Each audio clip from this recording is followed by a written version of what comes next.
Capítulo 3. Galaxias. 3.1 Historia de la concepción de las galaxias. Galileo Galilei, 1564-1642, en 1611 observó por un telescopio la llamada Vía Láctea y descubrió que estaba compuesta por infinidad de estrellas. Immanuel Kant, 1724-1804, desde el campo de la filosofía, en 1755, afirmó que la Vía Láctea era un sistema formado por miles de sistemas solares como el nuestro, agrupados en una estructura de orden superior, sensiblemente plana, en movimiento de rotación alrededor de un centro y regida por la misma mecánica celeste.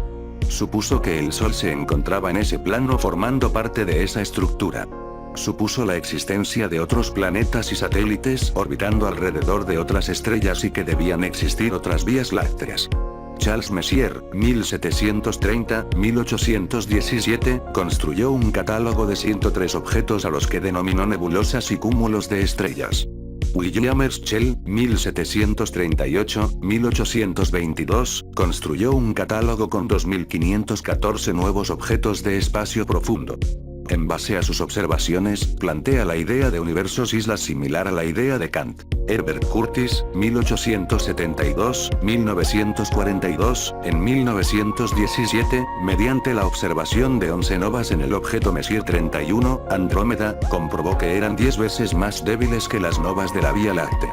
Esto lo convirtió en un defensor de los universos islas, sosteniendo que las nebulosas espirales eran galaxias independientes. Arlo Shapley, 1885-1972, en 1920 protagonizó el gran debate en la Academia Nacional de Ciencias de EU, junto a H. Curtis, en donde sostuvo que el universo estaba constituido por una única galaxia, la Vía Láctea, en la cual el Sol no se encontraba en su centro. Edwin Hubble, 1889-1953, utilizando un nuevo telescopio pudo resolver las partes exteriores de algunas nebulosas espirales como colecciones de estrellas individuales, identificó estrellas variables, cefeidas que le permitieron estimar las distancias a dichas nebulosas, y encontró que estaban demasiado lejos para ser parte de la Vía Láctea. En 1936 creó un sistema de clasificación de galaxias, aún en uso. Las galaxias son conjuntos de estrellas, gas, polvo y materia oscura unidos gravitacionalmente. Las galaxias contienen típicamente entre 1000 millones y más de 1 billón de estrellas, y sus tamaños varían de acuerdo con su forma, entre 10.000 y 200.000 años luz de diámetro. 3.2 Clasificación de las galaxias. 3.2.1 Por morfología. Hubble, en 1936, realizó una clasificación general de las galaxias de acuerdo con su forma, conocida como secuencia de Hubble o diagrama diapasón.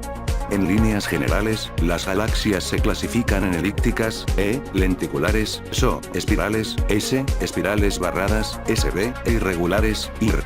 Dentro de cada categoría se pueden encontrar subclasificaciones más finas, 1, 7 o ABC, teniendo en cuenta la forma específica del núcleo y los brazos espirales. En general, las galaxias elípticas son como grandes pelotas de rugby o huevos borroneados, y se ven de color rojizo.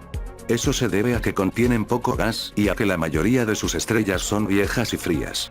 Las estrellas se distribuyen alrededor del centro de la galaxia uniformemente en todas las direcciones. Las galaxias más grandes en el universo son galaxias elípticas gigantes que en general se encuentran en el centro de grandes agrupaciones de galaxias llamadas cúmulos. Las galaxias lenticulares presentan un núcleo prominente, similar a las elípticas, pero además presentan un delgado disco alrededor del núcleo. Muchas veces es difícil distinguir una elíptica de una lenticular si el disco no es muy visible. Las galaxias espirales tienen un núcleo y un disco prominente sobre el que hay brazos espirales. El núcleo contiene poco gas y tiene estrellas viejas, por lo que tiene color rojizo, mientras que en el disco y los brazos espirales se deposita la mayor cantidad de gas y polvo, y también las estrellas jóvenes, por lo que se ve de un color blanco azulado cuando las vemos de frente, y pueden verse con una banda oscura, debido al polvo, si las vemos de perfil como en la imagen de más abajo. Las galaxias espirales además tienen un halo esférico que rodea a todo el disco, en el que se distribuyen numerosos cúmulos estelares globulares, conjuntos de miles o millones de estrellas, formados generalmente por estrellas viejas. Los brazos espirales, probablemente, se formaron como resultado de ondas que barren el disco galáctico.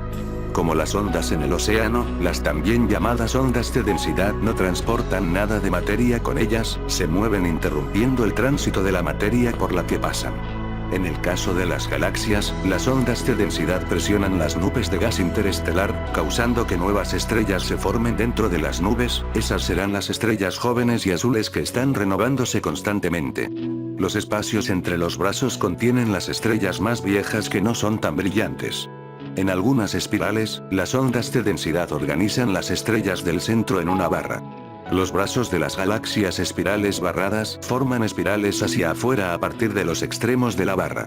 Nuestra galaxia, la Vía Láctea, es una galaxia del tipo espiral barrada. Nuestra vecina Andrómeda es una galaxia espiral. Las galaxias irregulares no tienen una forma bien definida. Sus estrellas, gas y polvo se esparcen al azar. Las irregulares son las galaxias más pequeñas, y pueden contener no más de 1 millón de estrellas. Pueden ser los ladrillos para formar las primeras galaxias grandes. El ejemplo más cercano y conocido de este tipo de galaxias son las nubes de Magallanes, mayor y menor, que son visibles a simple vista desde la Tierra. La mayoría de las galaxias grandes contienen además en su centro un agujero negro supermasivo que suele ser unas 3.000 millones de veces más pesados que el Sol. 2 por dinámica. Las galaxias están en movimiento, no solo sus componentes internos, sino como un todo. Las galaxias pueden ser clasificadas como galaxias normales o galaxias peculiares de acuerdo con el grado de interacción que tuvieron con otras galaxias. Las galaxias normales, a su vez, pueden ser clasificadas de acuerdo con la secuencia de Hubble que mencionamos anteriormente. Las galaxias peculiares son galaxias que han sufrido interacciones con sus vecinas que les han provocado cambios en sus formas, por lo que no es posible asignarles una morfología específica. Las interacciones pueden haber sido pasajes cercanos a otras galaxias o choques, fusiones, con otras galaxias.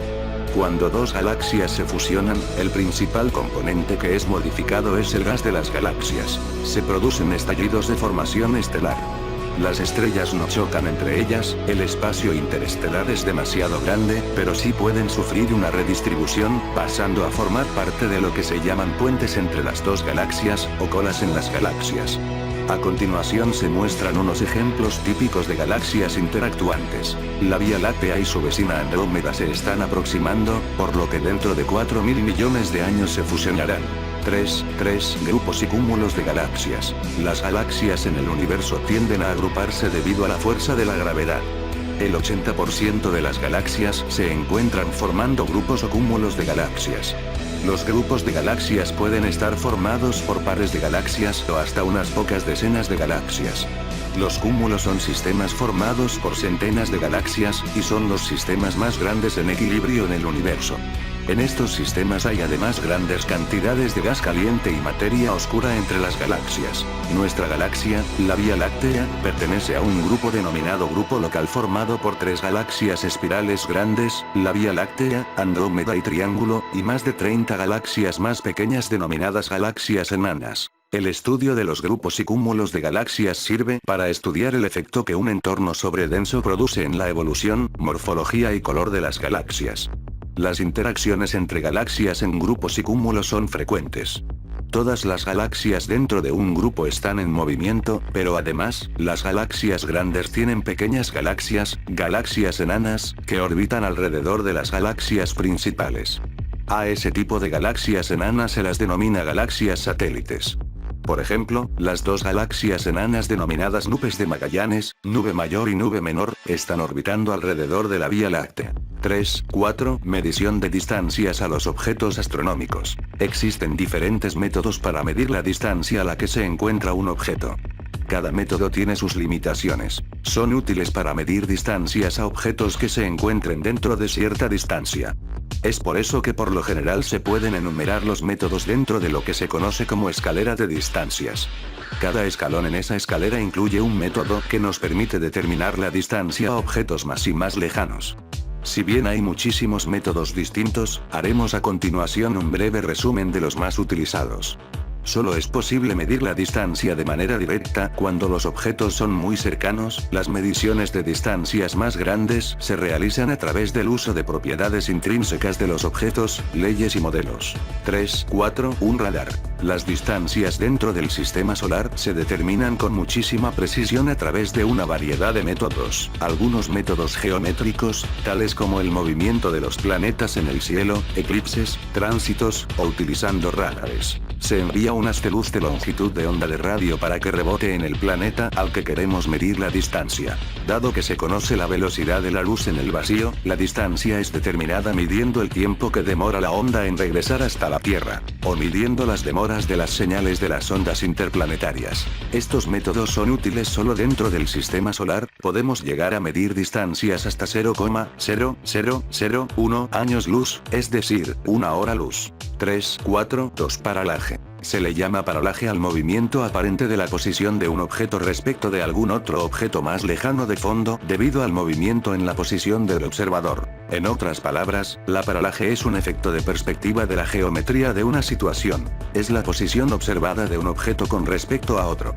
En la siguiente figura, un observador en la posición A verá al objeto proyectado sobre el cuadro azul, mientras que un observador en la posición B verá al mismo objeto proyectado sobre el cuadro rojo. Los humanos en realidad ya estamos muy acostumbrados a la paralaje, ya que nuestros dos ojos producen un pequeño efecto de paralaje conocido como visión estéreo. El ojo izquierdo tiene un punto de vista ligeramente diferente al del ojo derecho. Esto puede comprobarse fácilmente si miramos un objeto muy cercano, y comparamos su posición respecto del fondo lejano, cuando miramos con solo un ojo o el otro. El cerebro utiliza las dos imágenes para crear la percepción de profundidad, junto con otras pistas. La contribución de la paralaje a la construcción de profundidad solo funciona para objetos muy cercanos. Cuando un objeto está muy alejado, la variación en la posición del objeto de frente respecto a otros es tan pequeña que nuestros ojos y nuestro cerebro no pueden registrarla. Las estrellas están muy lejanas, aún así, algunas estrellas están más próximas que otras. Las estrellas más cercanas presentan paralaje, aunque pequeña, mucho menor de lo que podría detectar el ojo humano a simple vista. La primera medición exitosa de paralaje fue realizada por Friedrich Bessel en 1838, para la estrella 61 Kilby. Para tener un efecto de paralaje más grande, es necesario tener una gran variación en la posición del observador. La mayor variación posible es 2 unidades astronómicas, el diámetro de la órbita terrestre.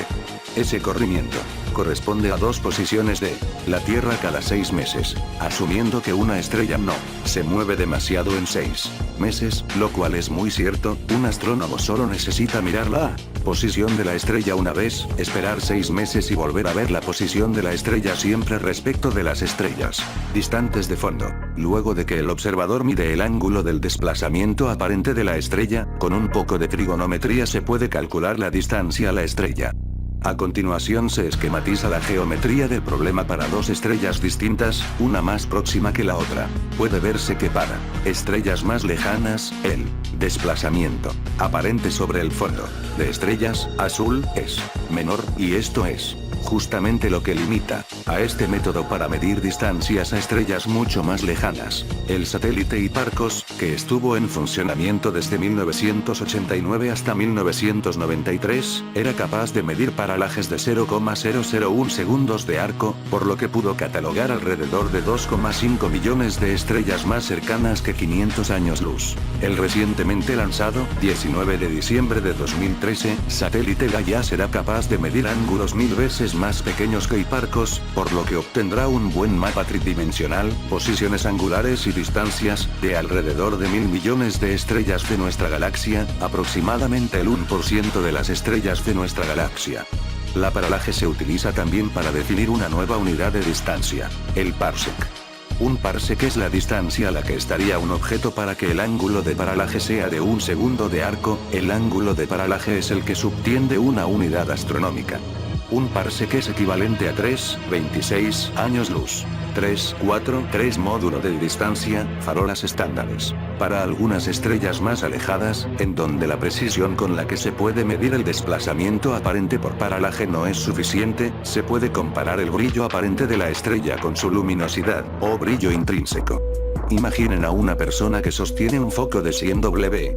Si se aleja de nosotros, la lamparita nos parecerá más débil.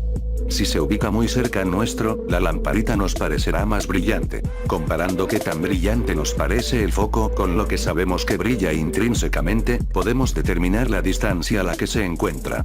El brillo aparente disminuye como la inversa del cuadrado de la distancia. Como la paralaje, este es un efecto puramente geométrico. El módulo de distancia establece la relación entre brillo aparente y brillo intrínseco en términos de las magnitudes de los objetos, ver capítulo 5. Así, la diferencia entre la magnitud aparente, m, y la magnitud absoluta o intrínseca, m, define la distancia al objeto, en parsecs. mm igual 5 más 5 log 10 de. En la siguiente tabla se muestran algunos valores resueltos. mmd, en parsecs. d, en años. Luz. 0, 10, 32,6. 1, 16, 52,16. 2, 25, 81,5. 3, 40, 130,4. 4, 63, 205,38. 5, 100, 326. 6, 160, 521,6. 7, 250, 815. 8, 400, 1304. 9, 630, 2053,8. 10, 1000, 3260. 15, 10.000, 32.600. 20, 100.000, 326.000. 25, 1.000.000, 3.260.000. Uno de los más conocidos indicadores de distancia son las estrellas RR Lyrae. Estas son estrellas variables pulsantes, estrellas cuyo brillo varía en el tiempo, debido a que están agrandándose y achicándose. Estas estrellas pulsan debido a la liberación de energía de las capas exteriores de la estrella varía con el tiempo, consecuencia de una capa de helio parcialmente ionizado. Cuando esa capa ionizada se acerca al centro de la estrella y se calienta, se vuelve opaca al flujo de radiación y la presión de radiación la empuja hacia afuera. Cuando la capa ionizada se aleja del centro de la estrella, se enfría y su opacidad disminuye. La radiación puede ahora escapar a través de esa capa, y la capa vuelve a caer hacia el centro de la estrella. Las estrellas RR Lyrae son muy buenas farolas estándar, objetos a los que se les puede determinar el brillo intrínseco por algún método. Las RR Lyrae tienen magnitudes absolutas próximas a MB, igual 0,5. Sin embargo, ya que son estrellas pequeñas, débiles, no pueden ser observadas a grandes distancias. En la figura anterior se muestra la variación del brillo aparente de la estrella BXR, una RR Lyrae. Se puede ver que el promedio del brillo aparente es aproximadamente 10,5. Así, el módulo de distancia para esta estrella es, m igual 10,5, 0,5 igual 10, lo cual, viendo la tabla anterior, corresponde a una distancia de 1000 parsecs o 3260 años luz. Existen muchos otros objetos que los astrónomos utilizan con el módulo de distancia para obtener distancias. Todos involucran algún otro método por el cual los astrónomos primero descubren el valor de la magnitud absoluta, intrínseca, de esa clase de objeto, y luego miden la magnitud aparente para poder así obtener la distancia a través de la fórmula anterior a la paralaje espectroscópica. Este método para medir distancias no tiene nada que ver con la paralaje geométrica que detallamos más arriba. El nombre paralaje solo se lo mantiene para expresar que se quiere determinar una distancia. En el método de paralaje espectroscópica hace falta medir la magnitud aparente de la estrella y su espectro de luz. La información guardada en el espectro se utiliza para ubicar la posición de la estrella en el diagrama Hertzsprung-Russell, ver capítulo 2.2. 1. Tomar el espectro. 2. Clases de líneas tipo espectral eje horizontal de LoRa. 3. Ancho de líneas tipo de luminosidad eje vertical de LoRa. 4. Ubicación en el HR magnitud absoluta. 5. Magnitud aparente más magnitud absoluta módulo de distancia. La clase de líneas espectrales presentes en el espectro de una estrella permite a los astrónomos determinar el tipo espectral, el cual determina la posición en el eje horizontal en el diagrama ahora. Para determinar la ubicación en el eje vertical hace falta analizar el grosor de las líneas espectrales de absorción.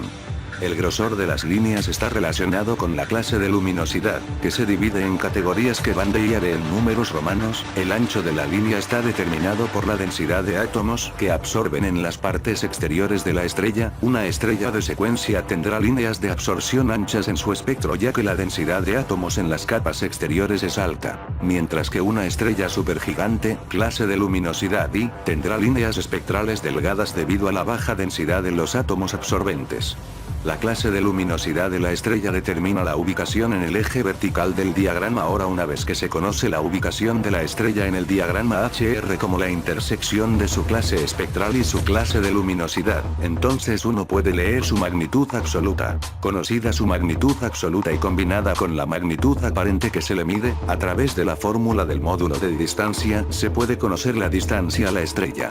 3, 4, 5 Ajuste de la secuencia principal. Este método también determina distancias a partir del diagrama HR, pero se aplica solo a cúmulos estelares. Las estrellas de un cúmulo estelar están ligadas gravitacionalmente, todas se ubican a aproximadamente la misma distancia, y se formaron al mismo tiempo a partir de la misma nube de gas y polvo.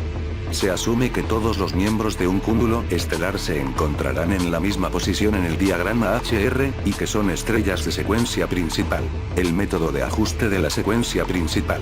Compara. 1. La posición de la secuencia principal para el cúmulo estelar ubicado en un diagrama HR en el que se utiliza la magnitud aparente como eje vertical.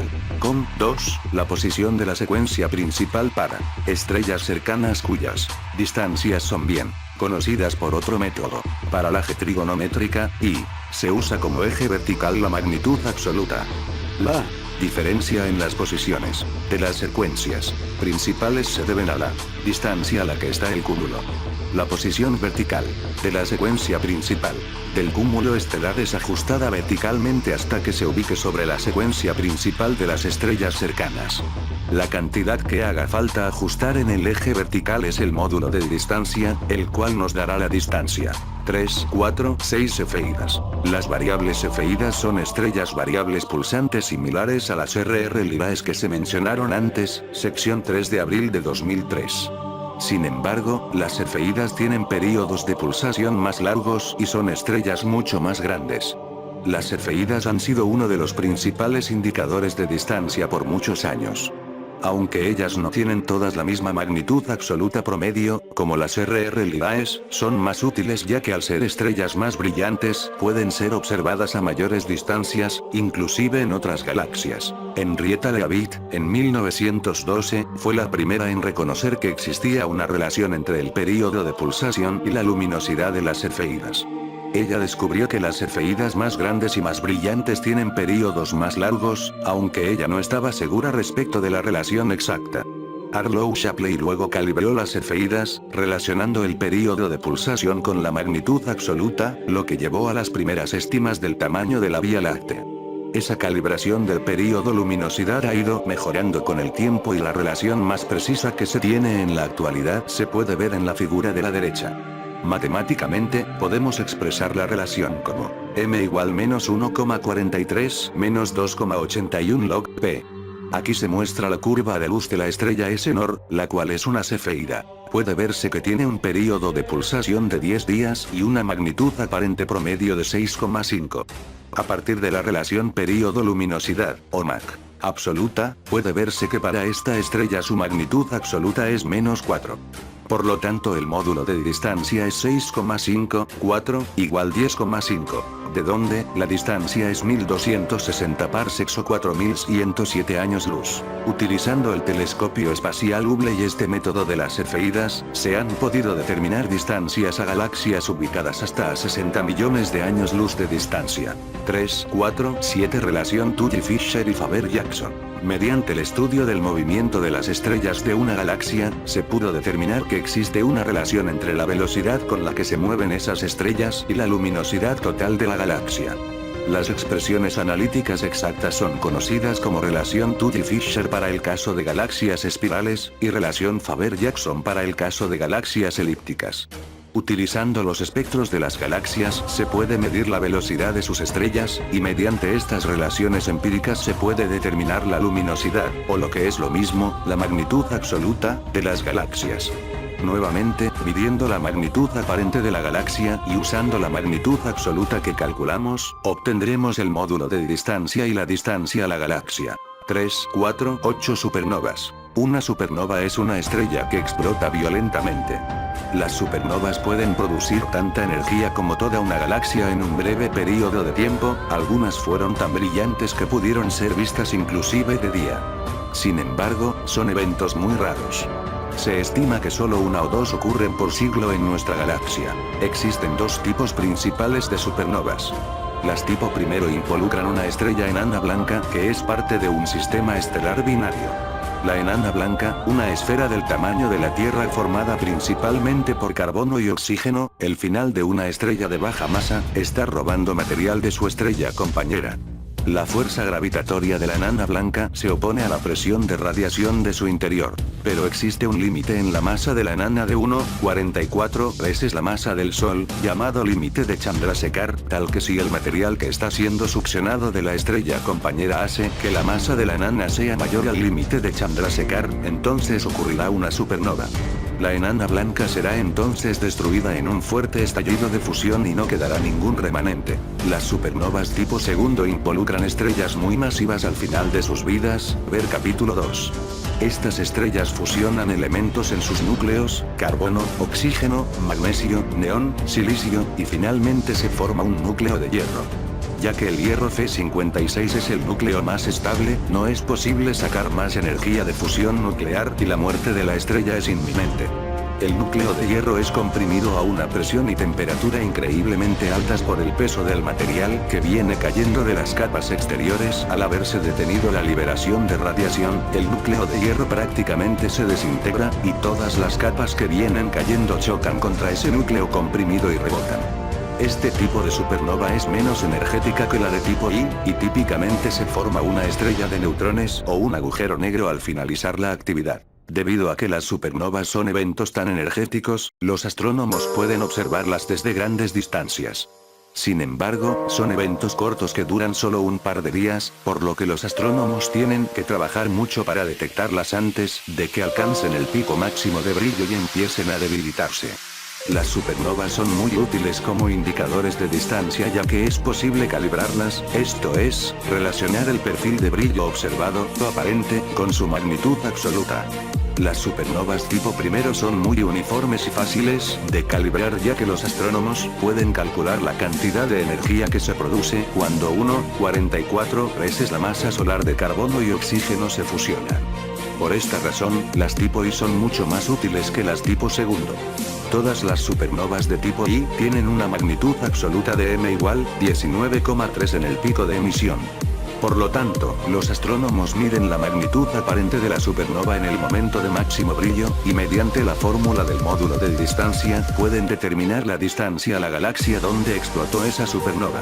3, 4, 9 Ley de Hubble. Cuando una fuente que emite luz se mueve respecto de un observador, la longitud de onda, color, que le vemos a la luz emitida varía dependiendo de si la fuente se acerca o se aleja del observador.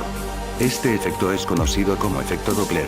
Si la fuente de luz se acerca hacia el observador, la luz se ve más azulada, longitudes de onda más cortas. Mientras que si la fuente se aleja del observador, la luz se ve enrojecida, longitudes de onda más largas. Este efecto también ocurre con el sonido y podemos percibirlo muchas veces en nuestra vida diaria, por ejemplo, cuando una ambulancia se acerca hacia nosotros, la longitud de onda del sonido se acorta y escuchamos agudo el sonido de la sirena, mientras que a medida que se aleja, la longitud de onda se alarga y suena más grave. El efecto Doppler en astronomía se conoce como corrimiento al rojo, o redshift, y corrimiento al azul, o blueshift.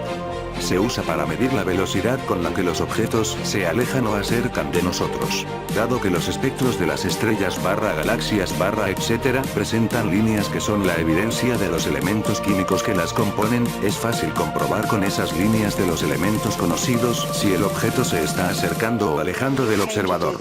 En la imagen de la izquierda, puede verse el espectro del Sol, comparado con el espectro de una galaxia distante.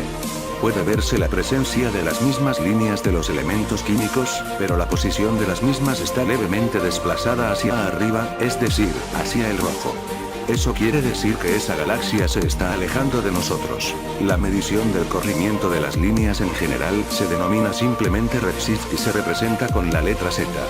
Para medirlo simplemente hace falta comparar la posición de las líneas observadas con respecto a un espectro patrón. Z igual, observada, patrón, barra patrón. Un número Z positivo significa que el espectro observado está corrido hacia el rojo, es decir que se aleja. Un número negativo significa que está desplazado hacia el azul, es decir, que se acerca. Además, ese desplazamiento en las líneas puede ser relacionado con la velocidad con la que se mueve el objeto respecto del observador mediante la fórmula que involucra a la velocidad de la luz, C igual 299, 792, 458 km/s, V igual C.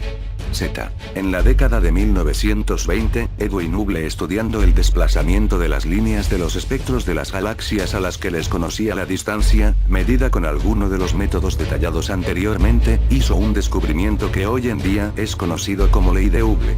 Él encontró que es posible relacionar la distancia a la que están los objetos con la velocidad con la que se mueven respecto de nosotros, descubriendo que cuanto más lejanos se encuentran los objetos, más rápido se alejan de nosotros. Así estableció que la distancia es D igual V barra H0, donde H0 es la constante de Hubble, que vale 73 km/s /ms, y V es la velocidad de recesión.